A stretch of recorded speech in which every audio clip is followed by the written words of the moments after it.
The SPCA of East Texas was formed to alleviate the amount of suffering and the amount of euthanasia that I perceive is happening in our community, and is virtually sort of happening under the radar. There's no shortage of work for us as an organization. The shortage comes in where to take these animals and money to pay for their care. I worked in animal control for about 5 years. I started off in Dallas, and then I ended up here in Tyler. If we get a stray dog call, we would go out to get the dog. If we're lucky, they'd be friendly and they'd just come right up to us. We'd put them on our truck, and then from our truck we would take them to the vector barn, where usually they would, depending on what time of the day, they would usually spend the night. You know, we had kennels there, we fed and watered, everybody was well taken care of for the night. And then the next day they were picked up from the vector barn and we took them on the long drive to Jacksonville to be left at the shelter there. The thing I didn't like was the transport to ride in a truck. You know, a lot of dogs aren't used to riding, you know, they don't go anywhere, and if they do, they just go to the local vet and then right back home. So, you know, the ride is traumatic on a lot of dogs to have to be in the kennels, you know, in the truck, you know, and I know animal control tries to make it as comfortable as possible, but I mean, it's a long ride. And then when they get there, they would just line them up in the back under the little covered awning back there, and they'd put the dogs in there. You know, just coming home from work after a day at the Klein shelter, it was so sad to have to partake in that sort of thing. I couldn't sleep at night sometimes because of the actual things that I saw, the way the animals were treated, and it really became psychological to me. I couldn't take it anymore. 2 months was longer than I really needed to be there, but I kept hoping that maybe this was just something that I'm experiencing for a short time and this is really not what's going on. It's just nothing but chaos and havoc.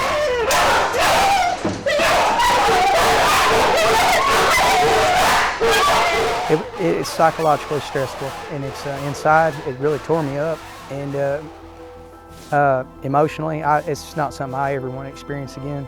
Workers that do this for a period of time ultimately resign. Many of them are undergoing counseling or have even had to be prescribed antidepressants. Yeah, it's hard on the dogs and the owners, but you know, it's hard on the staff. Me, I felt like, this sounds bad, but I felt like I was driving them to their death. You know? Their chances were not real. I'm sorry. It's just hard, you know?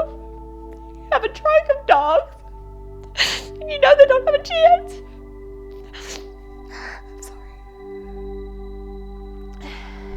You know, just to feel like I got 10 dogs on my truck. Maybe one might make it, if that. And then you think about those dogs sitting in those tiny little crates for no telling how long, with nothing to eat or drink, sitting in their own pee and poop and not clean. Just makes me mad. Makes me real mad.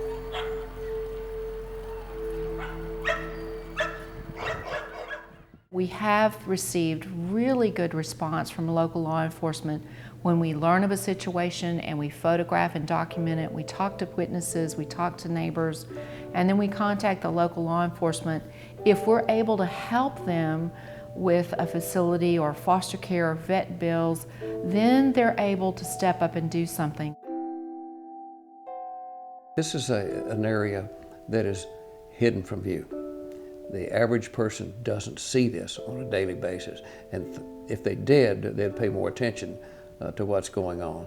It's a sad situation when you have to euthanize as many animals as is happening in the East Texas area.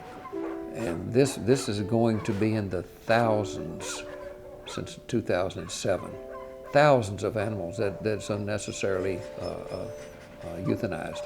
The records that we rely on are from 2007, and they indicate that the Humane Society was killing 10,000 dogs a year, cumulatively between Smith County and the city of Tyler. I think working with SPCA of East Texas, it really brought to my attention the extent of cases of animal cruelty that we have in East Texas and in the Smith County area. It also brought to my attention the amount of overpopulation, that although the county and the city do everything they can, we don't have a shelter here. The biggest thing that Tyler needs is they really need an animal shelter. You know, like I said, people don't know if they lost their dog, call Jacksonville, because, you know, you would think you would call where you live. So I don't know, and plus the going down there, a lot of people just, you know, the economy's bad. They don't have the gas money to drive down there just to look for their dog or to take a chance their dog might be there. So I think that hinders a lot of reclaims because of the distance. The key to this whole thing is a facility where these animals can come and be rehabilitated and rescued and spayed and neutered and rehomed into good homes.